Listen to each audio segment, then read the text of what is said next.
जय हिंद दोस्तों। हम लोग घटना चक्र पूर्वावलोकन का 2024 का यह पूर्वावलोकन है, जो कि इसमें बिहार पीसीएस के लिए बहुत ही महत्वपूर्ण है। हम लोगों ने सबसे पहले प्राचीन इतिहास को, फिर उसके बाद मध्यकालीन इतिहास को पढ़ा है।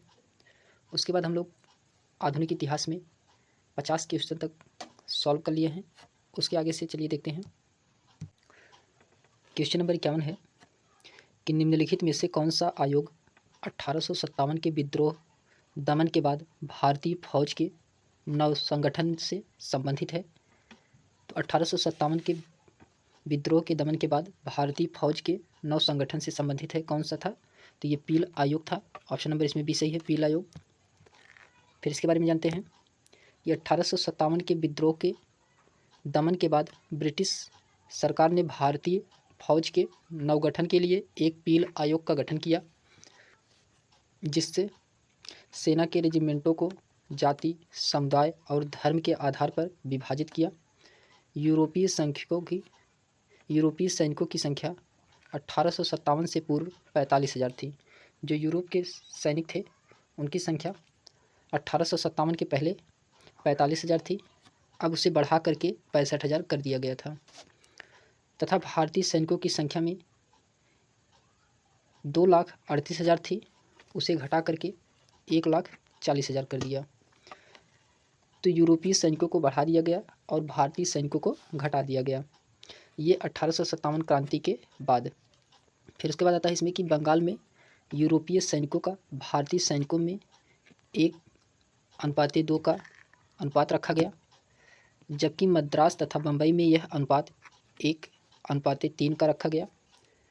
तो भारतीय सैनिकों में 1:2 रखा गया और बम्बई और मद्रास में 1:3, यानी कि 1 ब्रिटिश सैनिक पर 3 भारतीय सैनिक होंगे। फिर उसके बाद आता है क्वेश्चन नंबर 52 है कि नील विद्रोह किसके बारे में था? तो नील विद्रोह किसके बारे में था? तो ये जो है रैयत नील की खेती नहीं करना चाह रहे थे, पर उनसे एक अमान्य मूल्य पर ज़बरदस्ती करवाई जा रही थी। तो अमान्य मूल्य पर ज़बरदस्ती खेती जो है नील की करवाई जा रही थी। तो इसमें ऑप्शन नंबर सी सही होगा। इसमें दिया गया है कि 1859 से 60 ईस्वी में बंगाल के नदिया जिले के गोविंदपुर में विष्णु विश्वास और दिगंबर विश्वास के नेतृत्व में नील बागान मालिकों के विरुद्ध हुआ। यह आंदोलन नील विद्रोह के नाम से जाना जाता है। विद्रोह का मूल कारण ददनी प्रथा थी। तो जो विद्रोह का मूल कारण था वह कौन सी थी? तो ददनी प्रथा थी, जिसमें बागान के मालिकों को नील की खेती के लिए कुछ पैसा अग्रिम भुगतान करना होता था। इस भुगतान के बदले किसान नील उगाते तथा उपज उसी बागान मालिकों को पूर्व निर्धारित दर, जो कि बहुत ही कम होती थी, जो पूर्व निर्धारित दर होती थी वह बहुत कम होती थी, तो दर पर नील बेचने के लिए बाध्य हो जाता था। इस प्रकार की बेकार कृषि के विरुद्ध किसानों ने नील विद्रोह था। इस पर दीनबंधु मित्र ने नील दर्पण नामक एक नाटक लिखा है, जो कि ये वेरी वेरी इंपॉर्टेंट है। नील दर्पण नामक किसके द्वारा लिखा गया है? तो दीनबंधु मित्र के द्वारा लिखा गया है। फिर उसके बाद आता है क्वेश्चन नंबर 53 है कि नील कृषकों की दुर्दशा पर लिखी गई पुस्तक नील दर्पण के लेखक कौन हैं? तो अभी हम लोगों ने देखा कि नील दर्पण के लेखक दीनबंधु मित्र हैं। ऑप्शन नंबर इसमें बी सही है, दीनबंधु मित्र। फिर उसके बाद आता है क्वेश्चन नंबर 54 है कि वह प्रथा जिसके तहत किसान स्वयं भूमि का मालिक होता है और सरकार को भू राजस्व के भुगतान के लिए जिम्मेदार माना जाता है, तो वह कौन है? तो उसमें रैयतवाड़ी प्रथा है। ऑप्शन नंबर बी रैयतवाड़ी प्रथा है। फिर इसके एक्सप्लेनेशन को देखते हैं। रैयतवाड़ी प्रथा के अंतर्गत किसान स्वयं भूमि का मालिक होता है और सरकार को भू राजस्व भुगतान करने की जिम्मेदार माना जाता है। फिर उसके बाद आता है क्वेश्चन नंबर 55 है कि पागल पंथ की स्थापना किसने की थी? तो पागल पंथ की स्थापना किसके द्वारा किया गया था? तो ये करम शाह के द्वारा किया गया था। ऑप्शन नंबर 20 में सही है, करम शाह के द्वारा पागल पंथ की स्थापना किया गया था। फिर इसमें दिया गया है कि पागल पंथ एक अर्ध धार्मिक संप्रदाय था, जिसे उत्तरी बंगाल के करम शाह ने चलाया था। करम शाह का पुत्र तथा उत्तराधिकारी टीपू धार्मिक तथा राजनैतिक उद्देश्यों से प्रेरित था। उसने जमींदारों के द्वारा मुआवजों मुजराओं पर किए गए अत्याचारों के विरुद्ध आंदोलन किया। 1825 ईस्वी में टीपू ने शेरपुरी पर अधिकार कर लिया तथा राजा बन बैठा। तो टीपू ने शेरपुरी पर अधिकार करके वहाँ का राजा हो गया। वह इतना शक्तिशाली हो गया कि स्वतंत्र सत्ता का प्रयोग करने लगा। जो टीपू था वहाँ पर स्वतंत्र सत्ता का प्रयोग करने लगा था और प्रशासन चलाने के लिए उसे एक न्यायाधीश और एक मजिस्ट्रेट और एक कलेक्टर की नियुक्ति किया था। फिर इसके बाद आता है क्वेश्चन नंबर 56 है, फराजी कौन थे? तो फराजी कौन थे? तो ये हाजी शरीयतुल्लाह के अनुयायी थे। ऑप्शन नंबर इसमें ये सही है। फराजी जो है ये हाजी शरीयतुल्लाह के अनुयायी थे। फिर इसके बाद दिया गया इसमें कि फराजी लोग बंगाल के फरीदपुर के हाजी शरीयतुल्लाह द्वारा चलाए गए संप्रदाय के अनुयायी थे। ये लोग अनेक धार्मिक, सामाजिक, राजनैतिक आमूल परिवर्तनों का प्रतिपादन करते थे। शरीयतुल्लाह के पुत्र दादू मियाँ ने बंगाल से अंग्रेज़ों को निकालने की योजना बनाई। यह विद्रोह 1838 से 1860 ईस्वी के दौरान चलता रहा और अंत में इस संप्रदाय के अनुयायी बहावी दल में सम्मिलित हो गए। फिर उसके बाद आता है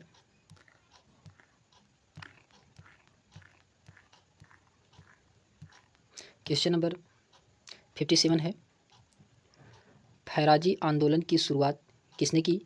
तो फैराजी आंदोलन की शुरुआत हाजी शरीयतुल्लाह के द्वारा किया गया। ऑप्शन नंबर इसमें ये सही है। हाजी शरीयतुल्लाह के द्वारा फैराजी आंदोलन की शुरुआत किया गया है। ये आप देख सकते हैं 64 बीपीएससी प्री 2018 में पूछा गया है, जो बिहार पीसीएस के लिए बहुत ही महत्वपूर्ण यह बुक है। क्वेश्चन नंबर 58 है, कूका आंदोलन को किसने संगठित किया था? तो कूका आंदोलन को गुरु राम सिंह के द्वारा संगठित किया गया था। तो ऑप्शन नंबर इसमें सी सही है, गुरु राम सिंह। तो इसके बाद देखते हैं कूका आंदोलन के बारे में। तो कूका आंदोलन जो है बहावी आंदोलन से बहुत कुछ मिलता जुलता था। दोनों धार्मिक आंदोलन के रूप में आरंभ हुए थे, किंतु बाद में ये राजनीतिक आंदोलन के रूप में परिवर्तित हो गए, जिसका सामान्य उद्देश्य अंग्रेज़ों को देश से बाहर निकालना था। पश्चिम पंजाब में कूका आंदोलन की शुरुआत 1840 ईस्वी के दशक में भगत जवाहर मल द्वारा की गई, जिन्हें मुख्यतः सियान साहब के नाम से पुकारा जाता था। तो उन्हें कौन से नाम से पुकारा जाता था? तो सियान साहब।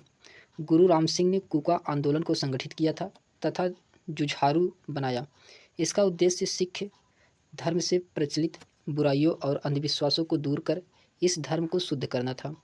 फिर उसके बाद आता है कि 1872 ईस्वी में इस आंदोलन के नेता राम सिंह को रंगून निर्वासित कर दिया गया, जहां इनकी 1885 में मृत्यु हो गई। फिर उसके बाद क्वेश्चन नंबर 59 है कि 1875 के दक्कन के दंगों का तत्कालिक कारण था। तो तत्कालिक कारण क्या था? तो इसमें जो है तत्कालिक कारण महाजनों के द्वारा ऊंची ब्याज पर, तो ऑप्शन नंबर इसमें भी सही है, महाजनों के द्वारा ऊंची ब्याज पर, जो कि 1875 के दक्कन के दंगों का तत्कालिक कारण बना था।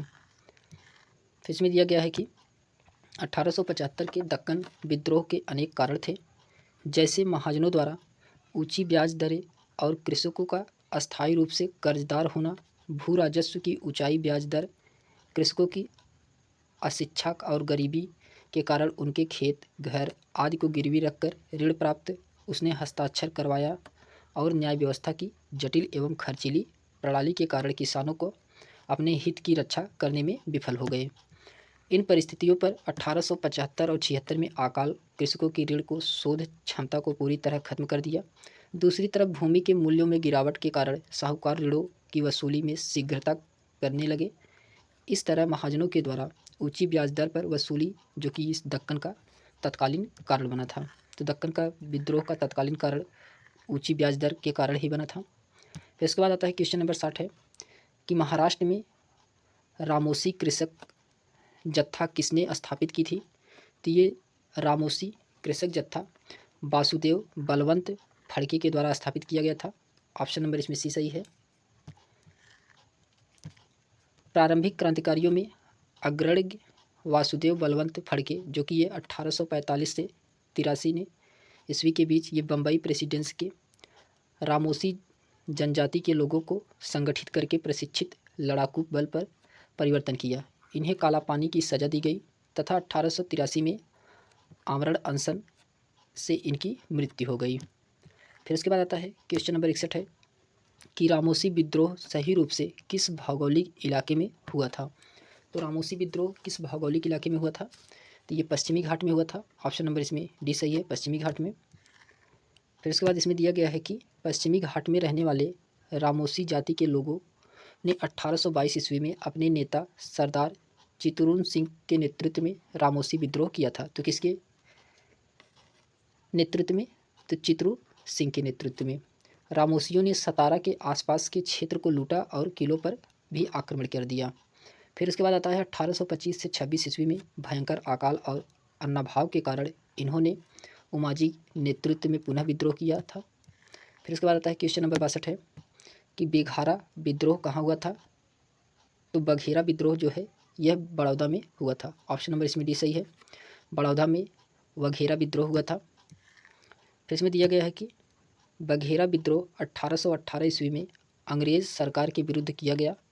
बघेरा विद्रोह बड़ौदा में हुआ था। बड़ौदा के गायकवाड़ों ने अंग्रेजी सेना की सहायता से बघेरों से अधिक कर एकत्र करने का प्रयत्न किया, जिसके कारण परिणाम स्वरूप बघेरा सरदारों ने विद्रोह कर दिया। फिर उसके बाद 1818 से 1819 ईस्वी के मध्य अंग्रेजी प्रदेश पर भी आक्रमण किया। यह विद्रोह 1820 ईस्वी के आसपास समाप्त हो गया। फिर इसके बाद आता है क्वेश्चन नंबर 63 है कि मानव बलि प्रथा का निषेध करने के कारण अंग्रेजों के विरुद्ध विद्रोह करने वाली जनजाति का नाम क्या था। तो उस जनजाति का नाम खोंड था। ऑप्शन नंबर 20 में सही है, खोंड। फिर उसके बाद इसमें दिया गया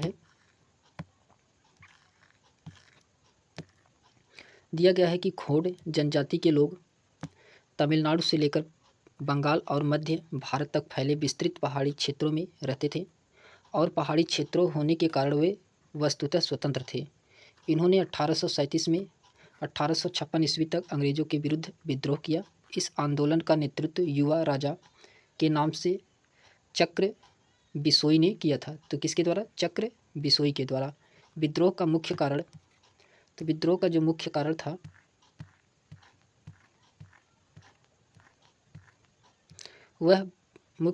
था वह ब्रिटिश सरकार द्वारा मानव बलि को प्रतिबंधित करने के प्रयास और अंग्रेजों द्वारा नए करों का करारोपण और अनेक क्षेत्रों में जमींदारों तथा साहूकारों का प्रवेश से संबंधित थे, जिनके कारण आदिवासियों को अनेक कष्टों का सामना करना पड़ा था।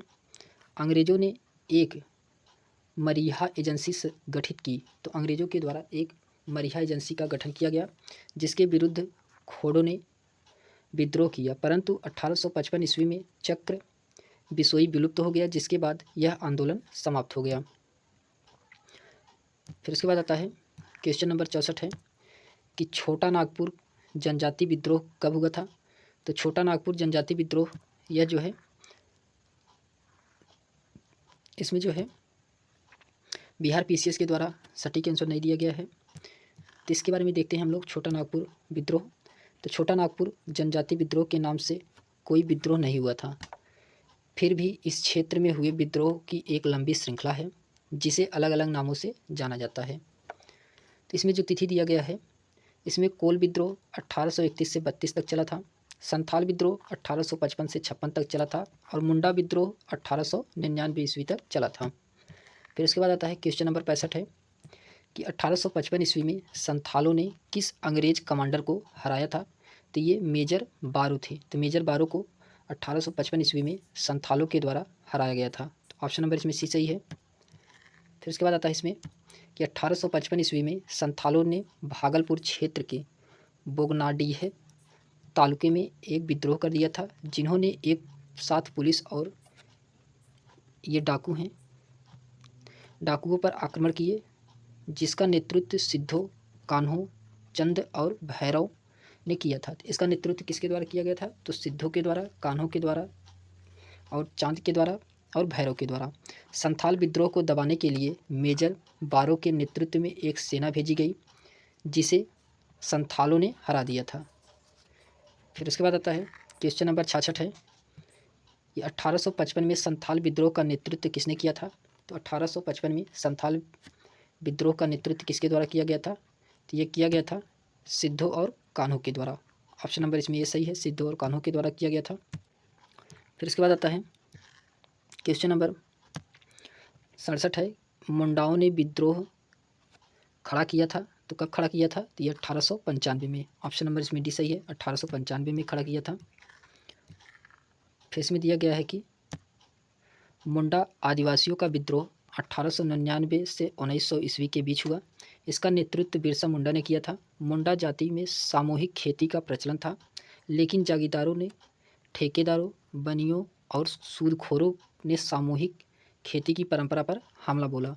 मुंडा सरदार 30 वर्ष तक सामूहिक खेती के लिए लड़ते रहे, किंतु विकल्प में निकटतम 1895 दिया गया है, इसलिए विकल्प डी इसमें सही माना है आयोग के द्वारा। फिर इसके बाद आता है क्वेश्चन नंबर 68 है कि उल गुलान विद्रोह किससे जुड़ा था? तो उल गुलान विद्रोह यह जो है बिरसा मुंडा से जुड़ा था। तो ऑप्शन नंबर इसमें डी सही है, बिरसा मुंडा। फिर इसमें दिया गया है कि मुंडा विद्रोह उल गुलान महान हलचल के नाम से भी जाना गया। यह विद्रोह इस अवधि का सर्वाधिक प्रसिद्ध और आदिवासी विद्रोह था। मुंडों की पारस्परिक भूमि व्यवस्था, खूंटी कीट या मुंडारी का जमींदार व्यक्तिगत भूस्वामित्व वाली भूमि व्यवस्था में परिवर्तन के विरुद्ध मुंडा विद्रोह की शुरुआत हुई, लेकिन कालांतर में बिरसा ने इसे धार्मिक राजनीतिक आंदोलन के रूप में प्रदान किया था। मुंडा आदिवासियों का विद्रोह 1899 से 1900 ईस्वी के बीच चला था। यह 1895 में बिरसाओं ने अपने आप को भगवान का दूत घोषित किया और हजारों मुंडाओं का नेता बन गया। इसने कहा कि दीकुओं यानी कि गैर आदिवासियों से हमारी लड़ाई होगी और उन्हें खून से ज़मीन इस तरह लाल होगी जैसे लाल झंडा। 1899 ईस्वी में क्रिसमस की पूर्व संध्या पर बिरसा ने मुंडा जाति के शासन स्थापित करने के लिए विद्रोह का ऐलान किया। लगभग 6000 मुंडा तीर, तलवार तथा कुल्हाड़ी लेकर बिरसा के साथ हो गए, लेकिन बिरसा ने मार्च 1900 ईस्वी में शुरुआत में गिरफ्तार कर लिया गया और जून में वह जेल में मर गया। विद्रोह कुचल दिया गया पर बिरसा अमर हो गया। फिर उसके बाद आता है क्वेश्चन नंबर 69 है कि बिरसा मुंडा का कार्य क्षेत्र कौन सा था? तो ये कार्य क्षेत्र जो है इसका रांची था। ऑप्शन नंबर इसमें बी सही है, रांची था कार्य क्षेत्र बिरसा मुंडा का।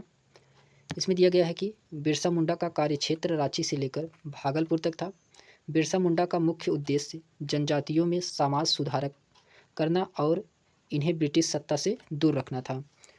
उसके बाद आता है कि बिरसाओं ने अनेक देवताओं, बोगा जो कि पूजा की जाती थी, तो पूजा को छोड़कर अपने अनुयायियों से एक ईश्वर की पूजा करने का आह्वान किया। मुंडा विद्रोह को दबाने के लिए ब्रिटिश सरकार ने सैन्य शक्ति का प्रयोग किया था।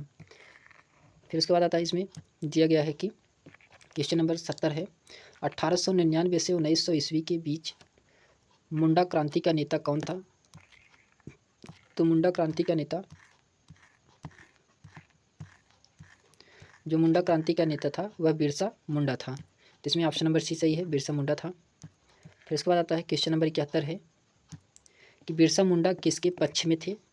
तो बिरसा मुंडा जो है ये झारखंड के पक्ष में थे। ऑप्शन नंबर इसमें ए सही है, झारखंड। फिर उसके बाद इसमें दिया गया है कि बिरसा मुंडा झारखंड के पक्ष में थे। यद्यपि बिरसा मुंडा का आंदोलन असफल हो गया एवं झारखंड राज्य की स्थापना अधूरी रह गई। कालांतर में जब बिहार का विभाजन झारखंड राज्य की स्थापना की गई, तब बिरसा मुंडा को श्रद्धांजलि देने हेतु झारखंड राज्य की स्थापना बिरसा मुंडा के जन्मदिवस अर्थात 15 नवंबर के ही दिन की गई थी। फिर इसके बाद आता है क्वेश्चन नंबर 72 है कि 1831 में बुद्धो भगत के नेतृत्व में कोल विद्रोह किस क्षेत्र में हुआ था? तो कोल विद्रोह जो है ये सिंह भूम पर हुआ था। ऑप्शन नंबर इसमें बी सही है, सिंह भूम पर हुआ था। फिर इसमें दिया गया है कि 1831 ईस्वी में बुद्धो भगत के नेतृत्व में कोल विद्रोह छोटा नागपुर के क्षेत्र सिंहभूमि, पलामू, हजारीबाग तथा मानभूमि क्षेत्र में हुआ था। इस विद्रोह का फलस्वरूप आर्थिक और राजनीतिक था। इस विद्रोह के पनपने का सर्वप्रमुख कारण इन क्षेत्रों के जमींदारों द्वारा भूमि कर को अत्यधिक बढ़ाया जाना था। 1831 में बुद्धो भगत की मृत्यु के उपरांत इस विद्रोह का संचालन गंगा नारायण के द्वारा किया गया था। तो इसका जो है संचालन किसके द्वारा किया गया था? तो गंगा नारायण के द्वारा। यह विद्रोह रुक कर 1848 ईस्वी तक चलता रहा। अंततः ईस्ट इंडिया कंपनी द्वारा इस विद्रोह का दमन कर दिया गया। फिर उसके बाद इसमें क्वेश्चन नंबर 73 है कि हौज विद्रोह हुआ था। तो हौज विद्रोह ये 1820 से 21 ईस्वी के दौरान हुआ था। तो ऑप्शन नंबर इसमें सी सही है। हौज विद्रोह 1820 से 21 ईस्वी में हुआ था, जिसका केंद्र संथाल परगना था। फिर उसके बाद क्वेश्चन नंबर 74 है कि किस स्थान पर आदिवासियों ने अंग्रेजों के खिलाफ विद्रोह किया था। तो इसमें जो है अंग्रेजों ने आदिवासियों के खिलाफ जो विद्रोह किया गया था वह छोटा नागपुर पठार था, यानी कि उपरोक्त में से कोई नहीं। तो ऑप्शन नंबर इसमें ई सही है। फिर उसके बाद दिया गया है कि छोटा नागपुर के हो एवं मुंडा जनजातियों ने 1820 से 22 ईस्वी तथा 1831 ईस्वी में ब्रिटिश सेनाओं को चुनौती दी थी। इस विद्रोह के कारण 1837 ईस्वी तक अशांति व्याप्त रही। सिंध के जनजातियों ने भी लगातार अंग्रेजों के विरुद्ध विद्रोह किया था। फिर इसके बाद क्वेश्चन नंबर 75 है कि इसमें से किसने अंग्रेजी ईस्ट इंडिया कंपनी की कंट्रोल के खिलाफ बगावत नहीं की थी।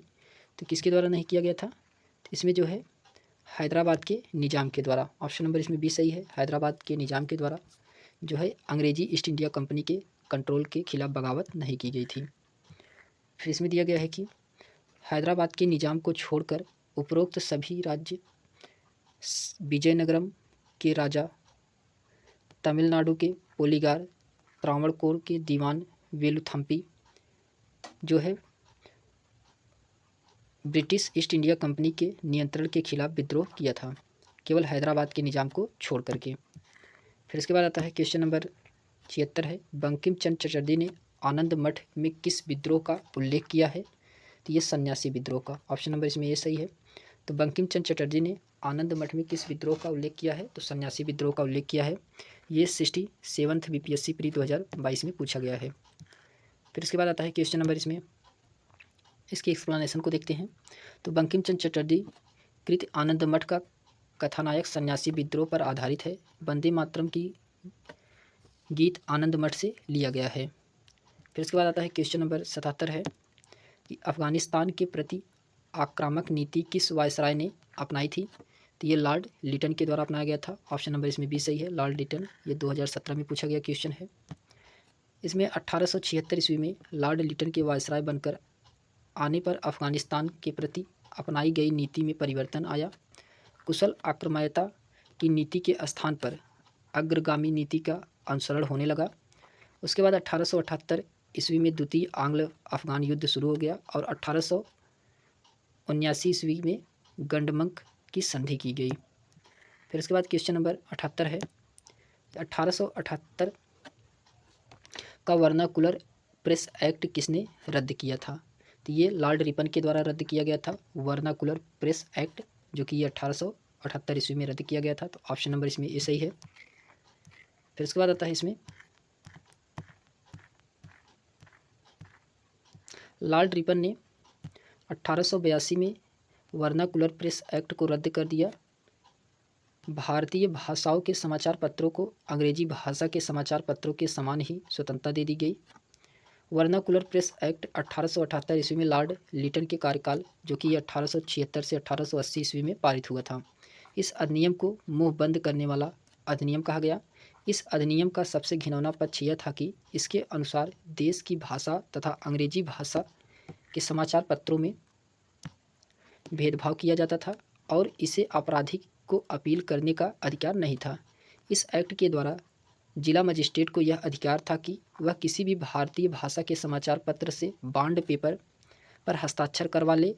वह कोई भी ऐसी सामग्री नहीं छापेगा जो सरकार के विरोध हो। फिर उसके बाद इसमें कानून विरोध करने वाला मुद्रालयों की जमानत को मजिस्ट्रेट रद्द कर सकता है। इस अधिनियम के अधीन सोम प्रकाश, भरत महिर, ढाका प्रकाश, सहचर तथा अनेक समाचार पत्रों के विरुद्ध मामले दर्ज किए गए थे। फिर इसके बाद आता है क्वेश्चन नंबर 79 है कि अस्थाई बंदोबस्त किसके साथ किया गया था। तो ये जमींदारों के साथ किया गया था। ऑप्शन नंबर इसमें ये सही है। अस्थाई बंदोबस्त जमींदारों के साथ किया गया था। 1793 ईस्वी में कॉर्नवालिस ने भू राजस्व की अस्थाई बंदोबस्त प्रणाली का प्रारंभ किया।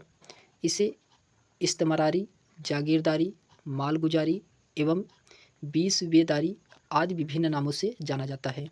यह व्यवस्था बंगाल, बिहार, उड़ीसा तथा उत्तर प्रदेश के वाराणसी एवं उत्तरी कर्नाटक में लागू थी।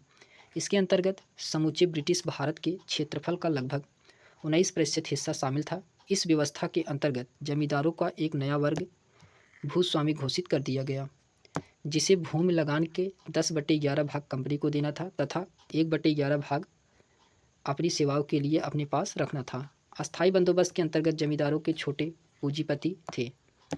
फिर उसके बाद आता है क्वेश्चन नंबर 80 है कि बिहार में परमानेंट सेटलमेंट लागू करने के कारण था, तो क्या था? तो भू राजस्व का राजस्व निर्णय करना। तो ऑप्शन नंबर इसमें सी सही है। बिहार में परमानेंट सेटलमेंट लागू करने का कारण था तो भू राजस्व का राजस्व निर्णय करना।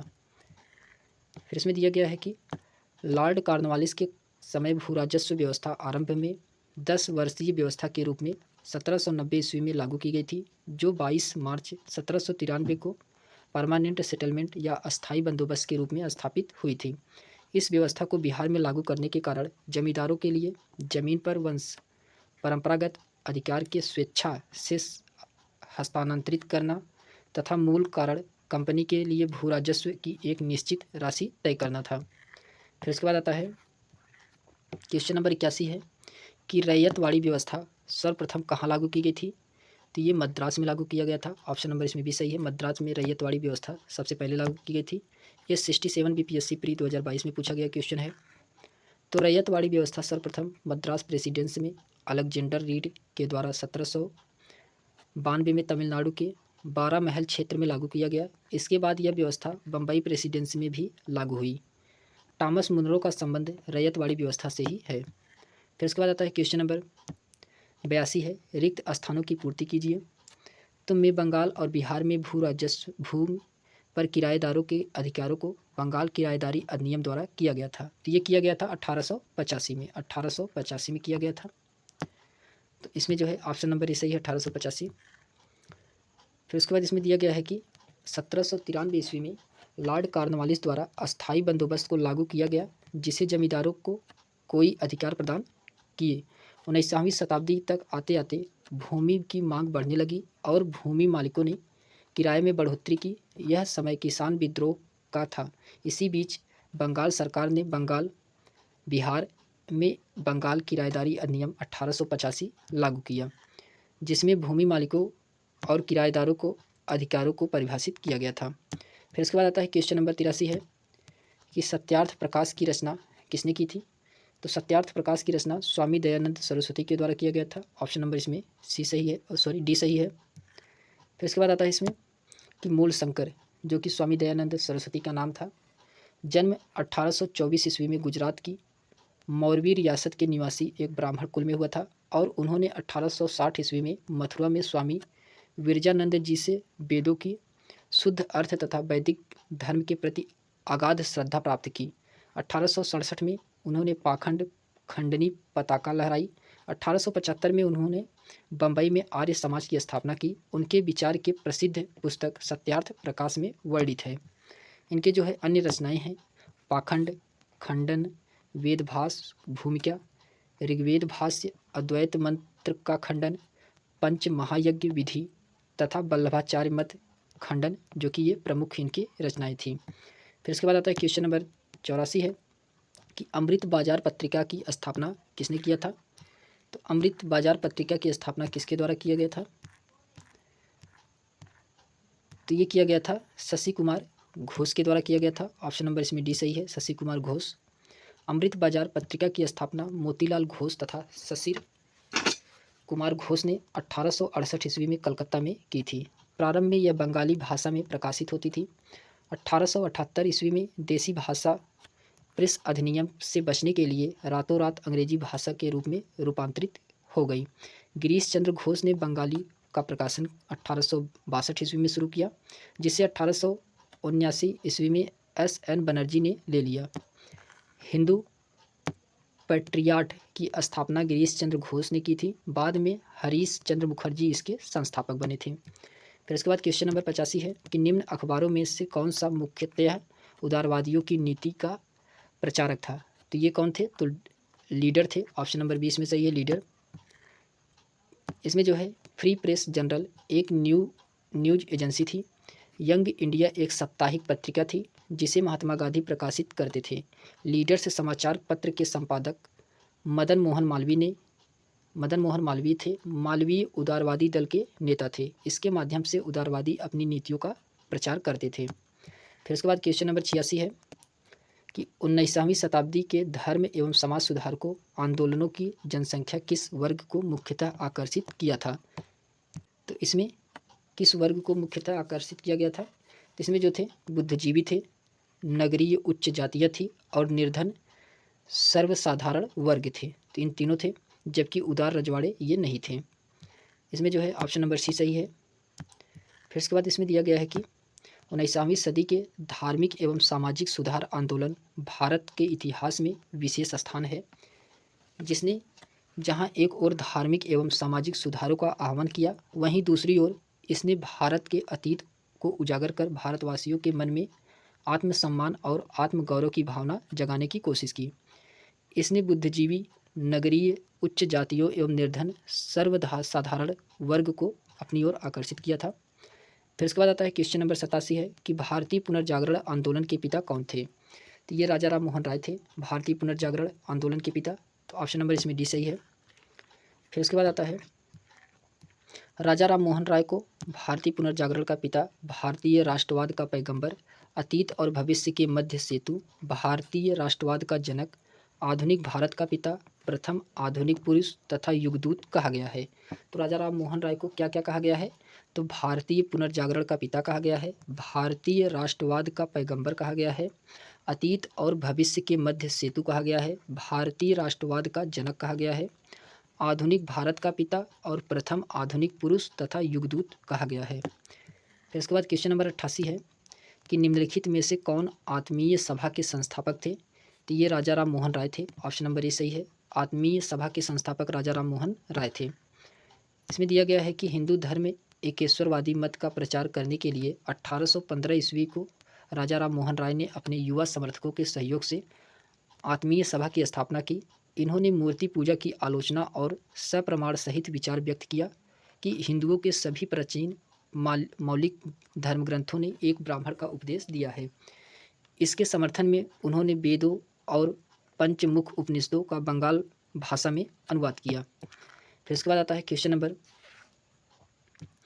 89 है कि ब्रह्म समाज की स्थापना कब हुई थी। तो ब्रह्म समाज की स्थापना जो है 1828 ईस्वी में किया गया था। इसमें कोई भी ऑप्शन नहीं दिया गया है। तो आइए जानते हैं इसमें कि राजा राम मोहन राय ने 20 अगस्त 1828 को ब्रह्म सभा की नाम से एक नए समाज की स्थापना की, जिसे आगे चलकर ब्रह्म समाज के नाम से जाना गया। इस समाज ने मूर्ति पूजा का विरोध किया और एक ब्राह्मण की पूजा का उपदेश दिया। यह ऐसे लोगों की जमानत थी जो ईश्वर की एकता में विश्वास करते थे और मूर्ति पूजा से अलग रहते थे। इस नवीन धर्म में सामाजिक रीति रिवाजों एवं धार्मिक कर्मकांडों के लिए कोई स्थान नहीं था। इसमें जो है ब्राह्मण ने रंग, वर्ण, मत पर विचार किए बिना मानव मात्र के प्रति प्रेम तथा जीवन की उच्चतम विधि के रूप में मानवता की सेवा पर बल दिया। दिए गए विकल्पों में कोई जो है आंसर सही नहीं था। फिर इसके बाद आता है क्वेश्चन नंबर 90 है कि राजा राम मोहन राय द्वारा ब्रह्म समाज की स्थापना की गई थी। तो ये 1828 में किया गया था। ऑप्शन नंबर इसमें सी सही है। फिर क्वेश्चन नंबर 91 है कि सती को गैर कानूनी किसे घोषित किया गया था। तो सती को गैर कानूनी घोषित जो किया गया था यह विलियम बेंटिंक के द्वारा किया गया था। ऑप्शन नंबर बी सही है, विलियम बेंटिंक।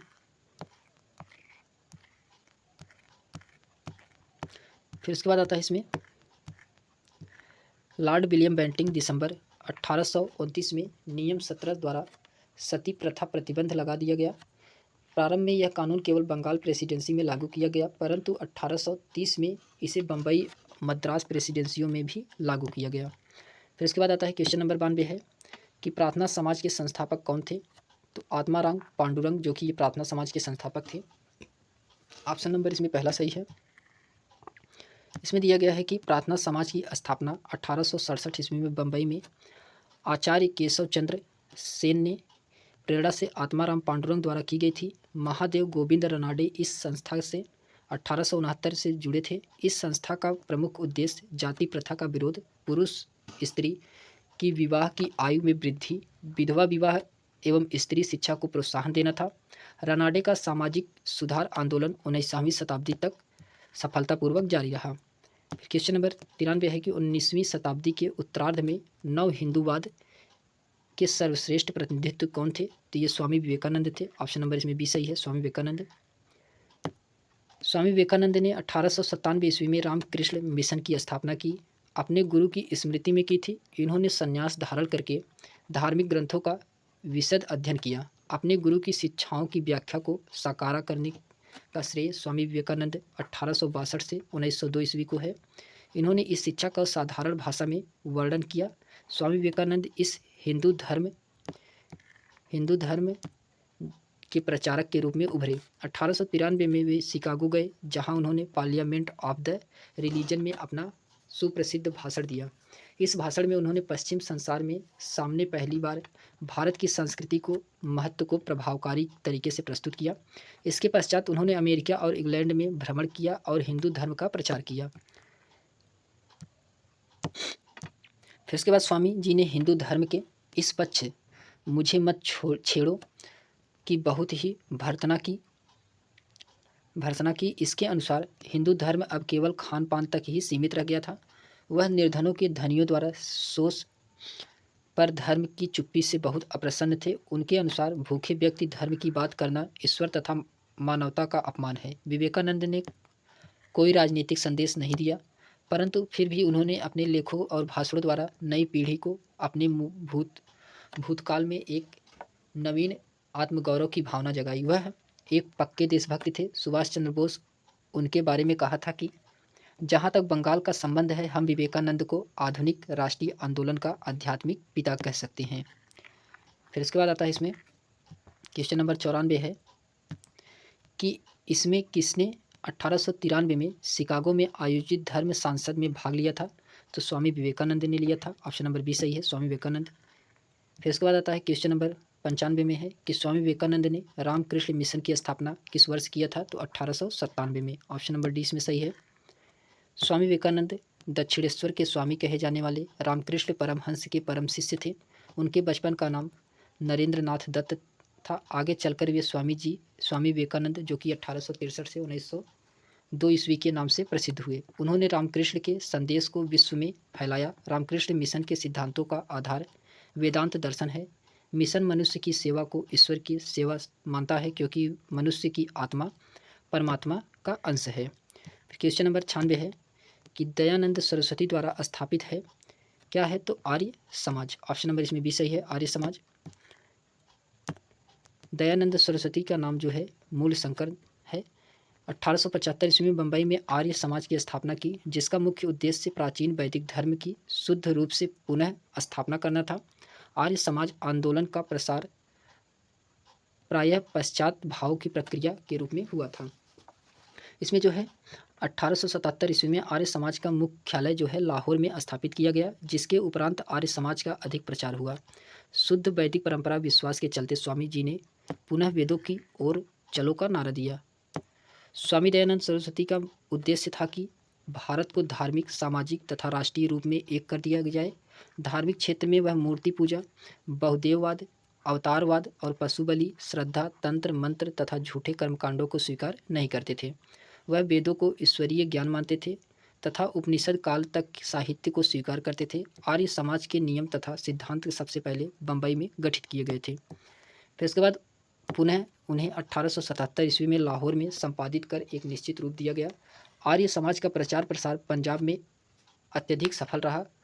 कुछ सीमा तक उत्तर प्रदेश, गुजरात, राजस्थान में भी इससे सफलता मिली। महात्मा हंसराज, पंडित गुरुदत्त, लाला लाजपत राय तथा स्वामी श्रद्धानंद ने इसके विशिष्ट कार्यकर्ताओं में से एक थे।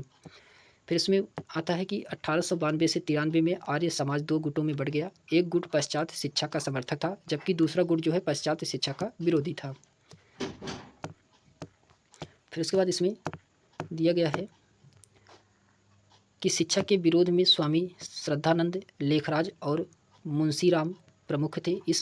इन लोगों ने 1902 में गुरुकुल की स्थापना की। पश्चात शिक्षा के समर्थकों में लाला लाजपत राय तथा हंसराज प्रमुख थे। इन लोगों ने दयानंद एंग्लो कॉलेज की स्थापना किया था।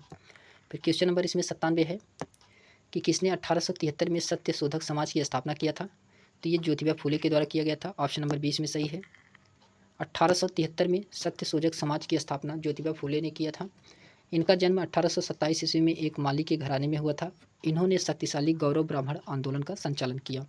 इन्होंने अपनी पुस्तक गुलामगिरी, जो कि 1872 ईस्वी में, अपने संगठन एवं सत्य शोधक समाज के द्वारा पाखंडी ब्राह्मणों एवं उनके अवसरवादी धर्म ग्रंथों से निम्न जातियों की रक्षा की आवश्यकता पर बल दिया। फिर उसके बाद आता है क्वेश्चन नंबर 98 है कि सत्य शोधक समाज की स्थापना किसने किया था। तो ज्योतिबा फूले के द्वारा किया गया था। ऑप्शन नंबर 20 में सही है। फिर उसके बाद क्वेश्चन नंबर 99 है थियोसोफिकल सोसाइटी की स्थापना किसने की थी। तो ये मैडम HP ब्लॉटवेंस्की के द्वारा किया गया था। ऑप्शन नंबर इसमें ये सही है। थियोसोफिकल सोसाइटी की स्थापना एक रूसी महिला मैडम HP ब्लॉटवेंस्की, अमेरिकी सैनिक अधिकारी कर्नल अल्कॉट विलियम क्वान जज एवं अन्य द्वारा 1875 ईस्वी में न्यूयॉर्क में की गई थी। इस सोसाइटी के संस्थापक 1882 में मद्रास के पास अड्यार नामक स्थान पर सोसाइटी का मुख्यालय स्थापित किया गया, जो बाद में इसका अंतर्राष्ट्रीय कार्यालय बना। इसका जो है मुख्य उद्देश्य प्राचीन हिंदू धर्म के लोगों के आत्मविश्वास को जगाना और बढ़ाना तथा धर्म को समाज सेवा का मुख्य आधार बना था। जबकि राजा राम मोहन राय द्वारा 1828 में ब्रह्म समाज एवं स्वामी विवेकानंद द्वारा 1897 ईस्वी में रामकृष्ण मिशन की स्थापना की गई थी। फिर क्वेश्चन नंबर 100 है कि भारतीय राष्ट्रीय कांग्रेस की प्रथम महिला अध्यक्ष कौन थी। तो ये श्रीमती एनी बेसेंट थी। ऑप्शन नंबर इसमें 20 सही है, श्रीमती एनी बेसेंट, जो कि ये भारतीय राष्ट्रीय कांग्रेस की प्रथम महिला अध्यक्ष बनी थी। तो हम लोगों ने आज 100 क्वेश्चन तक देखा, जो कि आधुनिक भारत का है। इसके आगे हम लोग नेक्स्ट वीडियो में देखेंगे। अगर यह वीडियो आपको पसंद आई हो तो इसे लाइक, शेयर एंड सब्सक्राइब जरूर करें। तो आज के लिए बस इतना ही। धन्यवाद।